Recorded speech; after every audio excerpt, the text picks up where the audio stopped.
Bonjour, je vais commencer. Bienvenue à la troisième conférence qui concerne aujourd'hui la médecine et la formation médicale dans l'édition. D'accord. Oui.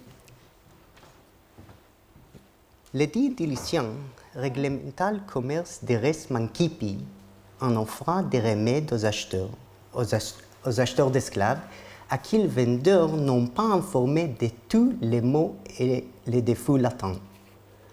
En réalité, l'édit offrait un outil commercial pour la répartition des risques concernant les transactions courantes d'un produit important. L'édit d'édition fut introduit dans la première moitié du IIe siècle avant Jésus-Christ, mais la formation de l'édit, tel qu'il apparaît dans le digeste, se fut fortement appuyée sur la nosologie et la taxonomie qui proviennent de la médecine grecque.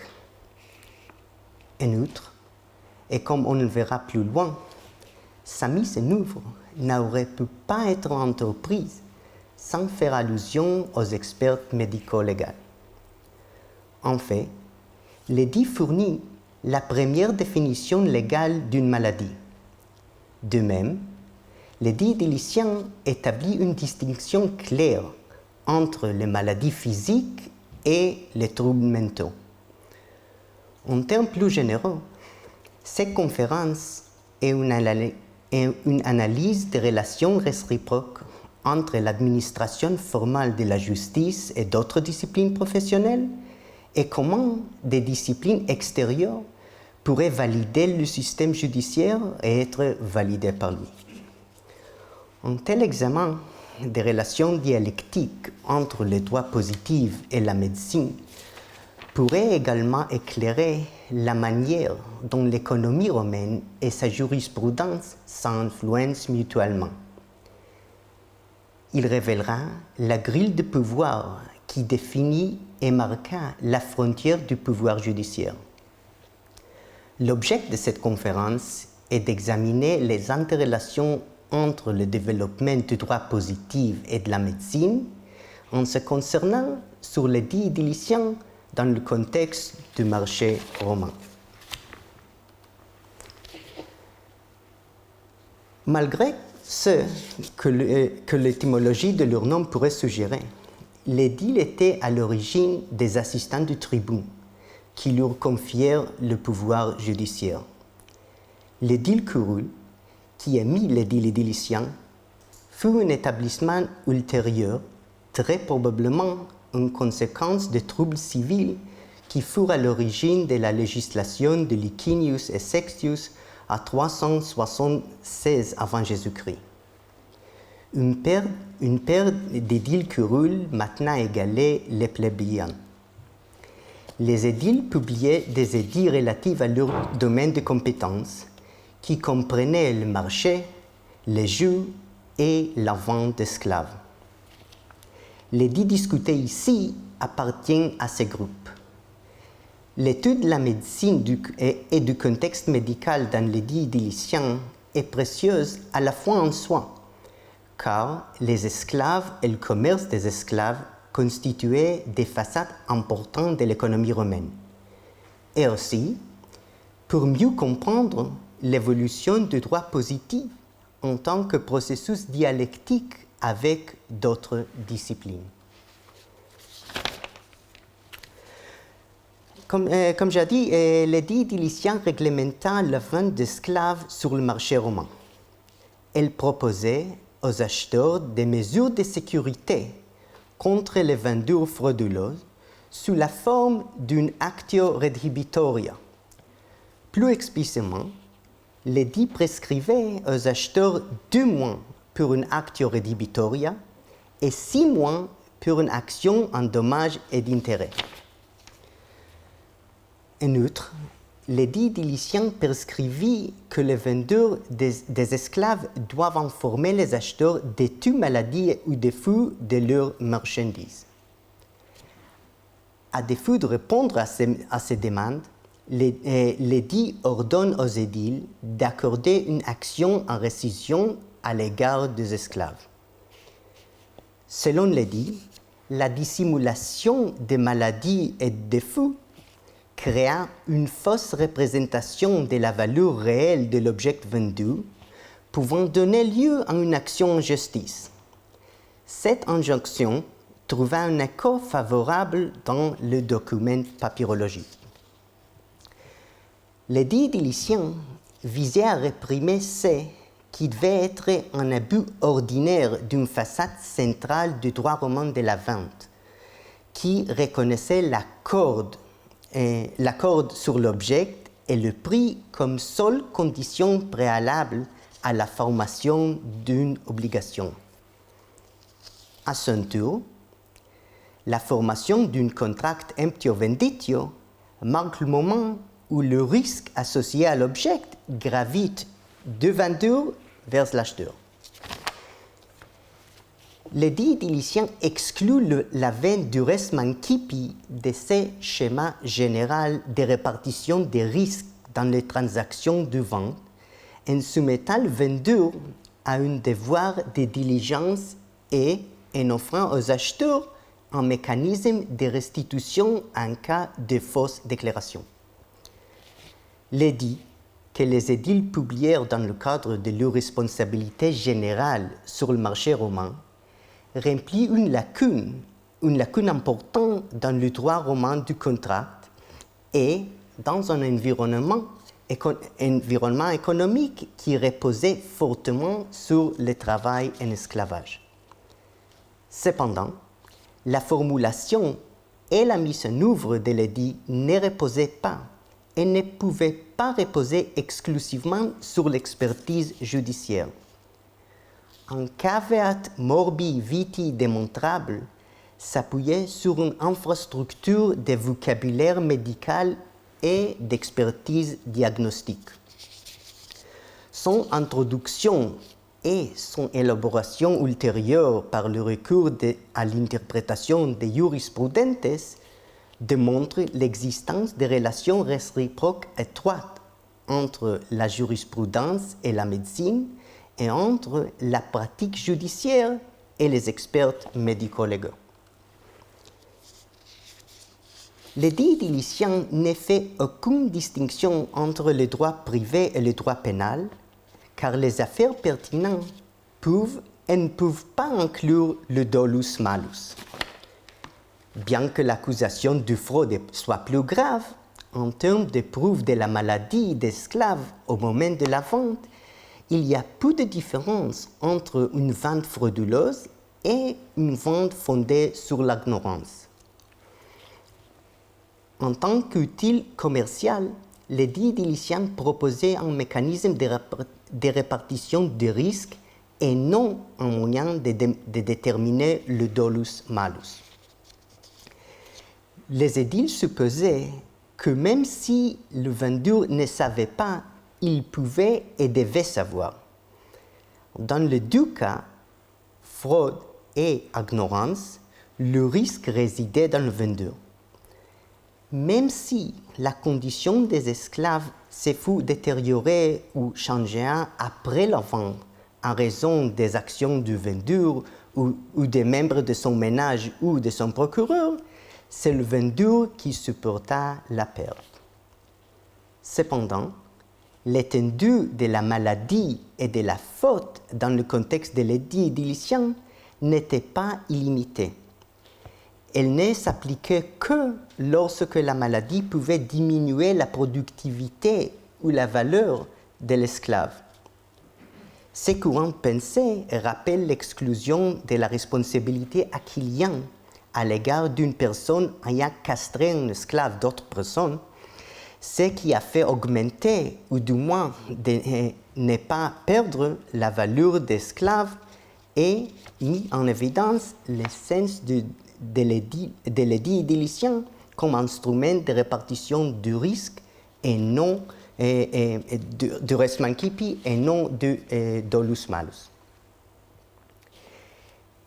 L'édit de Lycien n'interdisait pas la vente des esclaves malades ou imparfaits.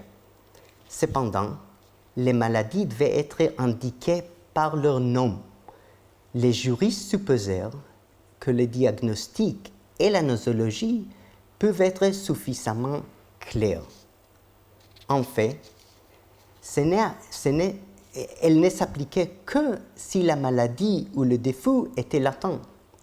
Si l'esclave présentait des signes de maladie, l'édit ne s'appliquait pas, car l'acheteur aurait dû être attentif sous la formule de caveat emptor, et, comme le droit romain de la vente permettait de vendre un esclave imparfait, en suivant une ligne directrice plus générale selon laquelle tout vent est valable lorsqu'un accord est conclu concernant l'objet de la vente et que le prix est fixé.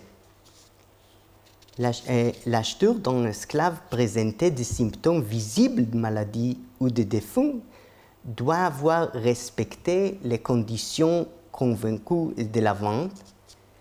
Cette mise en garde doit avoir reposé sur une capacité de diagnostic généralisée de la part des acheteurs, une compétence tout aussi applicable pour démontrer les défauts latents et un vocabulaire technique avec lequel les désaccords auraient été résolus. Pour les besoins de l'édit, Ulpian proposant une définition de la maladie qu'il avait attribuée à Sabinus. L'autorité de Sabinus, à laquelle Ulpian se référa, révèle qu'au premier siècle de notre ère, le discours médical romain était sans équivoque hellénisé. Sabinus était un juriste éminent et dirigeant une école portant son nom. Il obtint un range équestre sous Tibère, qui lui également accorda le ius respondendi. Ses travaux furent très appréciés par les juristes qui suivent, tels que Titius Aristo, Gaius, Pomponius, Ulpianus et Paulus, qui commentèrent sur ses travaux.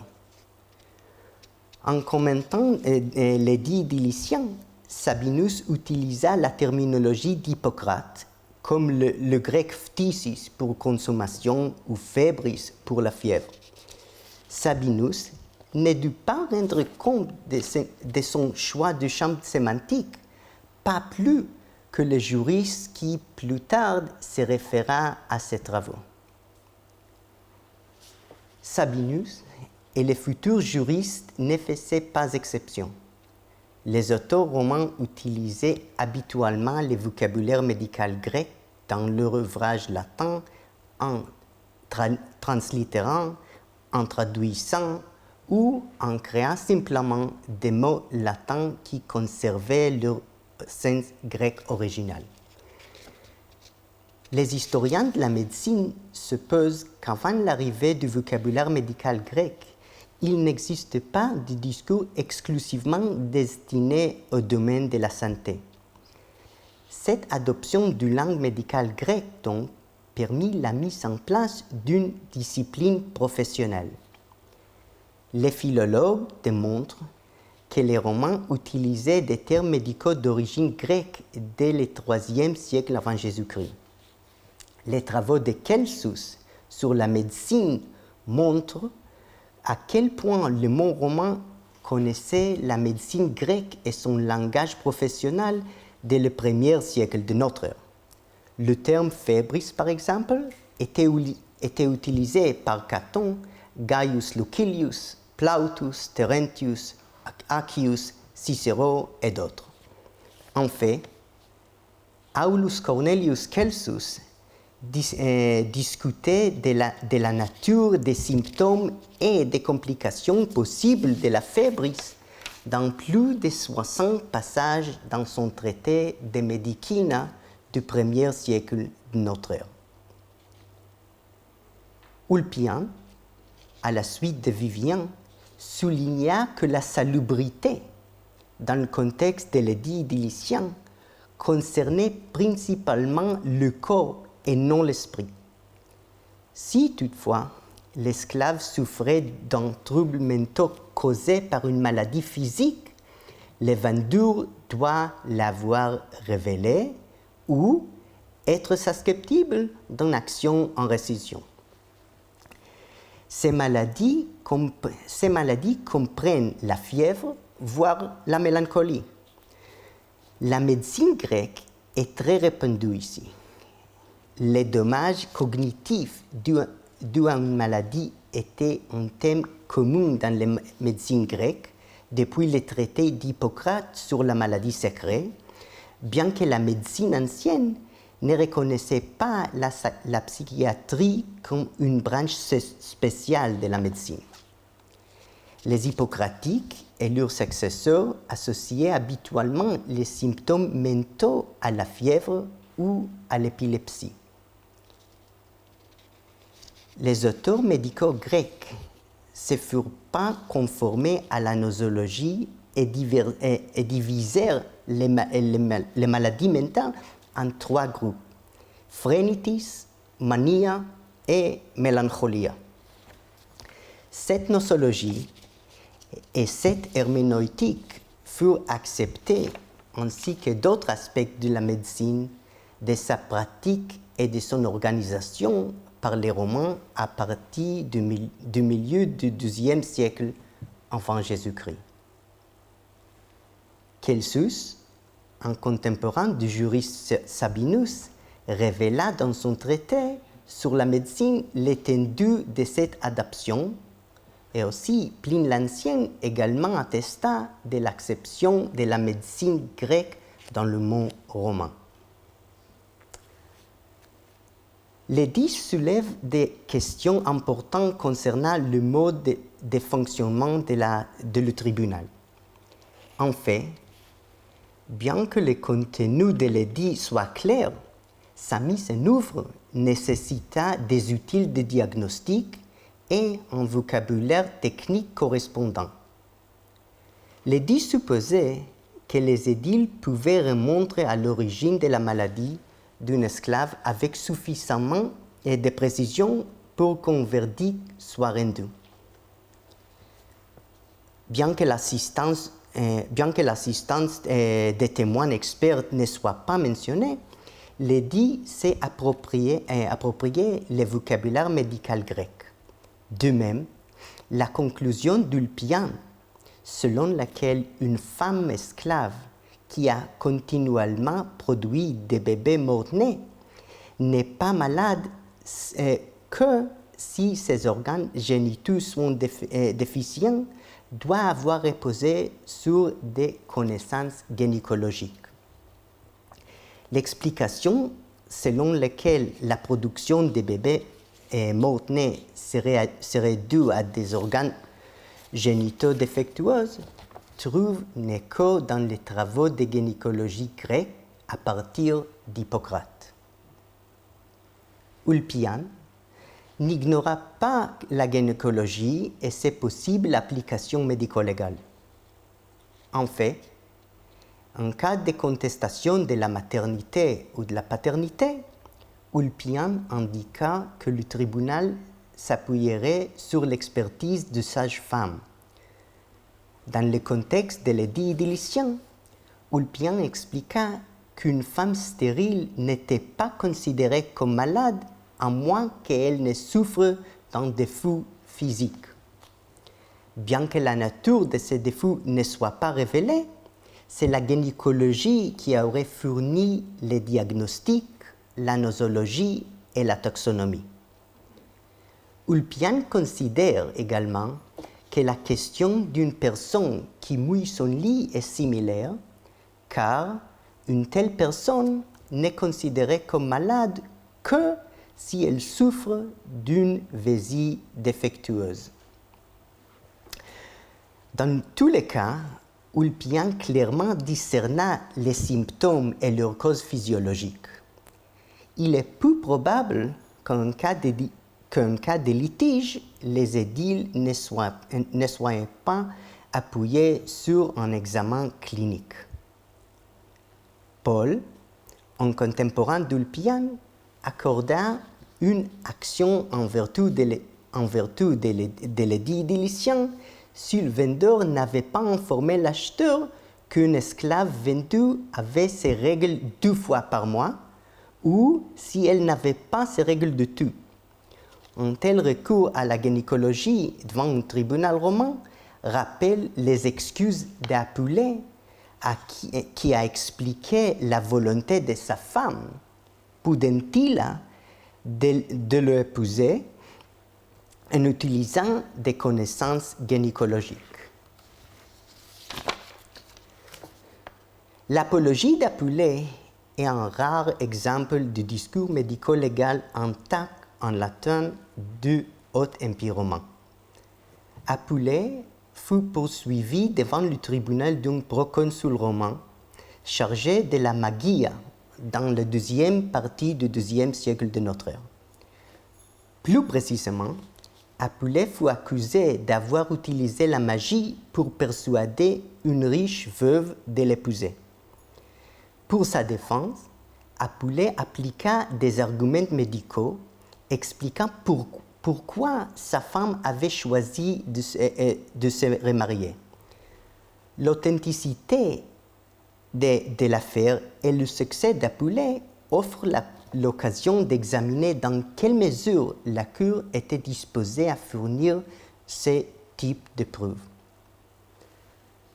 Apulée expliqua que le désir de Pudentilla de prendre un second mari après la mort de son précédent était motivé par une douleur grave. La cause de la douleur était sa réticence à prendre un autre mari, ayant été marié auparavant. Plus précisément, Apulée expliqua qu'une longue vie de veuvage digne avait engrandi ses organes féminins. De plus, de longues années de solitude provoquèrent de graves blessures aux organes internes de Pudentilla. On suppose les organes féminins, mettant ainsi sa vie en danger. Selon Apulée, ce diagnostic a été confirmé par les médecins et les obstétriciens qui avertirent Pudentilla que cette douleur est due à son abstinence des relations conjugales, que la souffrance va s'accroître et que le seul remède est de prendre un mari. En fait, la défense d'Apulée trouve un appui dans les œuvres de son contemporain Galien. Le grand médecin expliquait que l'hystérie menaçait en particulier les veuves qui, auparavant, menaient une vie conjugale et étaient en âge de procréer, mais étaient contraintes au célibat alors qu'elles étaient encore en période de mensuration. La prévalence du vocabulaire médical et des stipulations médicales dans le vent d'esclaves est renforcée par les documents papyrologiques.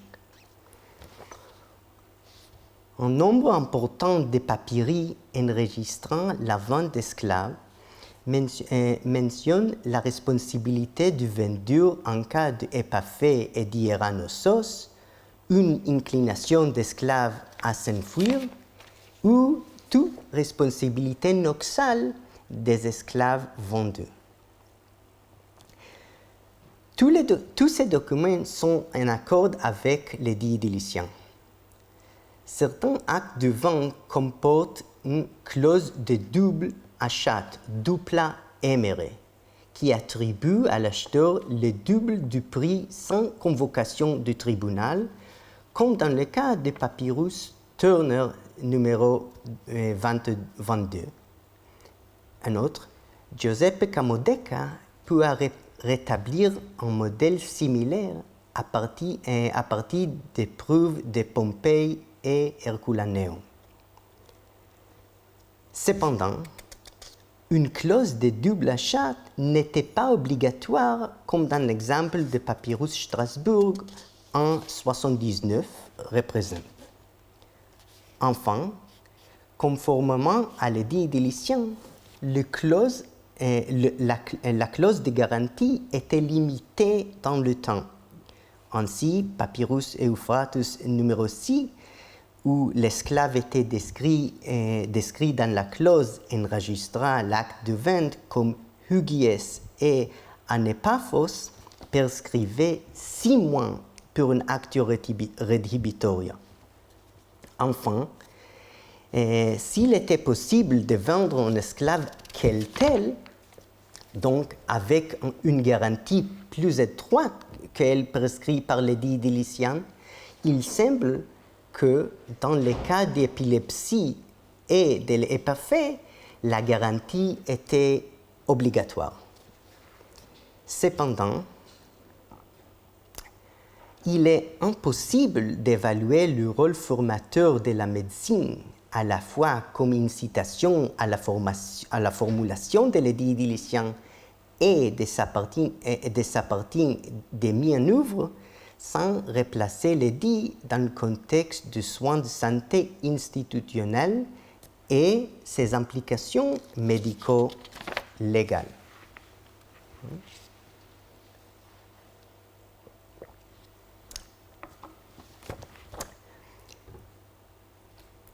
Le soin de santé, sous la forme d'un service rendu par un membre qualifié d'un groupe professionnel, ne furent pas attestés dans le monde romain avant l'arrivée d'un médecin grec du nom d'Archaga en 218 avant Jésus-Christ. Archaga fut arrivé à Rome en provenance de Péloponnèse, où il fut chaleureusement accueilli. La ville de Rome accorda à Archaga la citoyenneté romaine et un cabinet médical situé à un endroit central et financé par les fonds publics.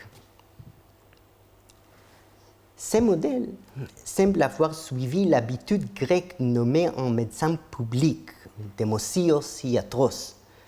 L'institution de médecin public était courante dans le monde grec où les villes et les royaumes nommaient un praticien de soins de santé pour une durée déterminée et sous le titre de médecin public.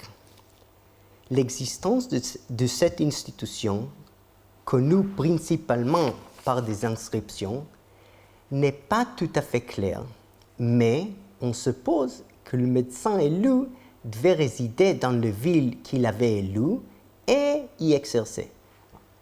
Cependant, ses devoirs envers les citoyens en général et les pauvres en particulier, tout comme les formes de sa rémunération, sont encore obscurs. La rencontre entre le pouvoir romain et la culture grecque, en particulier à partir du IIIe siècle avant Jésus-Christ, encourageait à Rome à s'approprier de nombreuses facettes de la culture grecque, notamment la science et la médecine.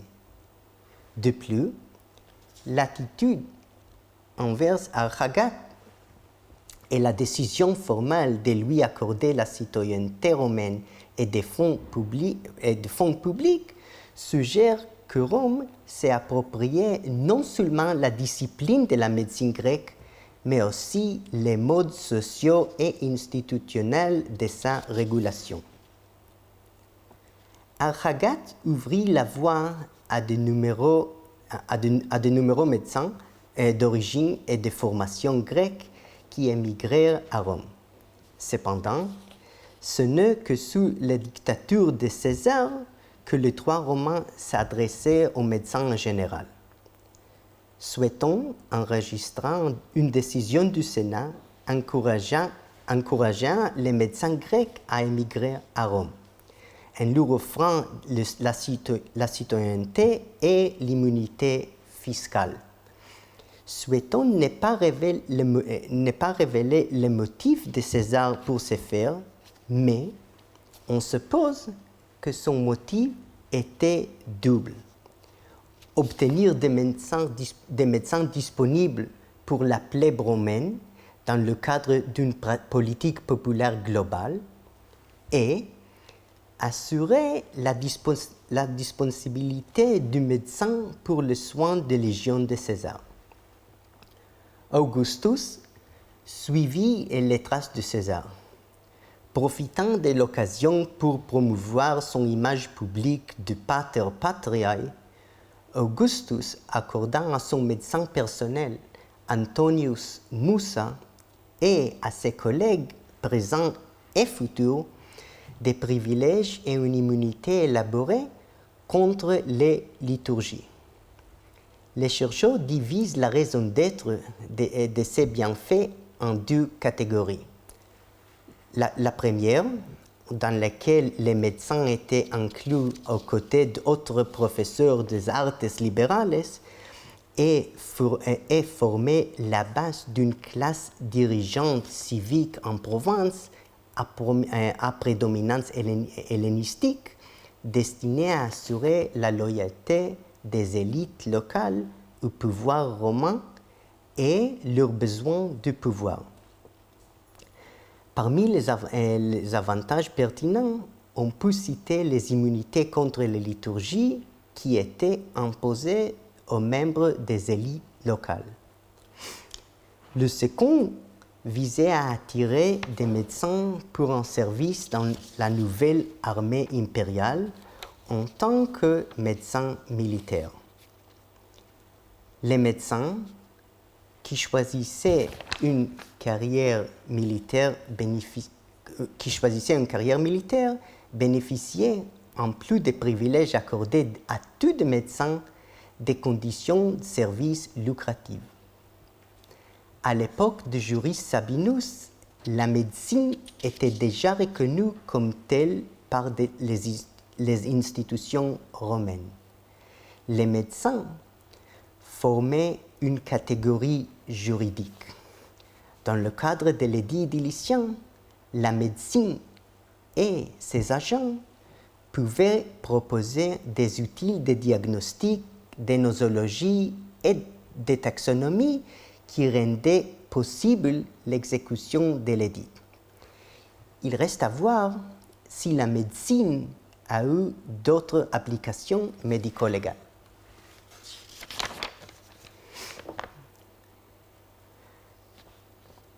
La reconnaissance du droit romain de la médecine en tant que discipline distincte et de ses praticiens en tant que membres d'une communauté professionnelle, ce qui est crucial pour le bien-être de la société dans son ensemble, et également signifiait que les médecins étaient considérés comme des figures d'autorité dans les tribunaux romains. En fait, la juxtaposition des cas dans lesquels le tribunal s'est appuyé sur les experts médico-légaux pour résoudre des litiges factuels et ceux dans lesquels les médecins eux-mêmes revendiquaient une expertise privilégiée permettent d'avoir un rare aperçu des divergences entre la représentation interne d'une discipline et son acception par la société et ses institutions officielles. Les médecins revendiquaient une compétence dans 3 domaines pertinents pour le tribunal. Et les décès suspects et les actes de violence, les litiges de maternité ou de paternité et le fait d'être déclaré non compos mentis. Comme indiqué ci-dessus, ces 3 domaines sont également pertinents pour l'édit idilicien.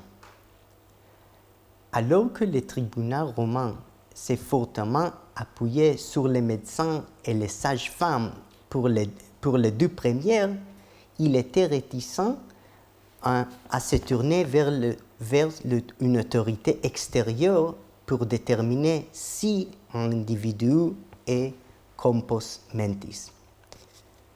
Sur la base des preuves fournies par les papyri, il apparaît qu'en cas de violence, les tribunaux ordonnaient à un médecin public de procéder à un examen et de se mettre en rapport clinique au tribunal.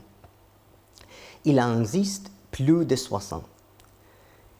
Il représente une image où le tribunal s'est appuyé sur les rapports médicaux comme élément de preuve. Les tribunaux se sont appuyés sur l'expertise médicale pour résoudre une autre catégorie de litiges, celle des contestations de maternité ou de paternité. Ulpian mentionne un rescrit de Marcus Aurelius et Lucius Verus concernant un mari qui déclara que sa femme récemment divorcée était enceinte alors qu'elle le niait. Le rescrit ordonnait à prêtre de nommer 3 sages-femmes compétentes et dignes de confiance qui examineraient la femme et rédigeraient un rapport.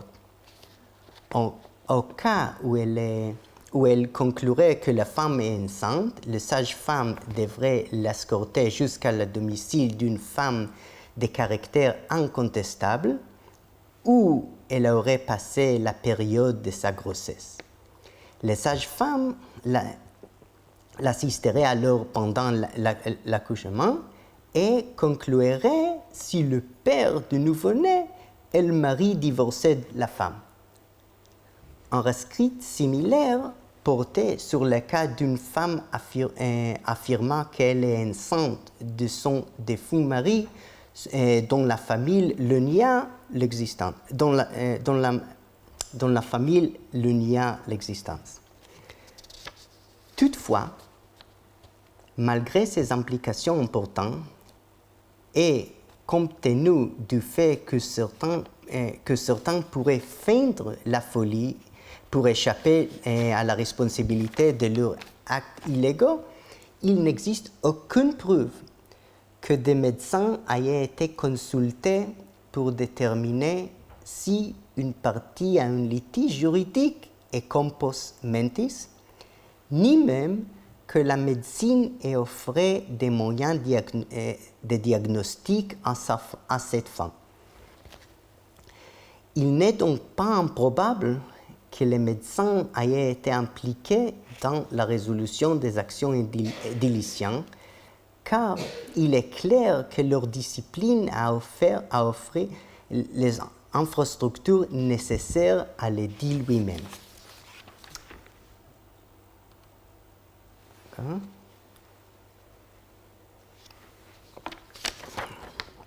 Et quelques conclusions.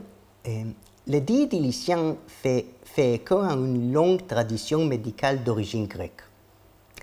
Des interprétations ultérieures de l'édit ont employé une terminologie médicale technique et se sont appuyées sur des examens médico-légaux qu'un non-spécialiste ne pouvait pas effectuer. Il est prouvé que les médecins sont considérés comme des figures d'autorité dans les tribunaux romains, résolvant des litiges tels que les maladies, les blessures et l'anatomie qui sont mentionnés dans l'édit édilicien. Il existe une symétrie entre l'élaboration de l'édit et la diffusion des soins de santé institutionnels dans le monde romain. L'application de l'édit uniquement dans les cas où une maladie ou un défaut a réduit la valeur de l'esclave démontre que les édiles étaient avant tout préoccupés par l'économie et le bon fonctionnement des marchés romains. Les recours croissants à la médecine comme mécanisme médico-légal dans le contexte de l'édit édilicien révèlent l'étendue des interrelations entre le droit positif et les disciplines collaboratives, ainsi que la façon dont les forces extérieures à la jurisprudence ont orienté son évolution dans sa voie particulière et vice-versa. Merci beaucoup.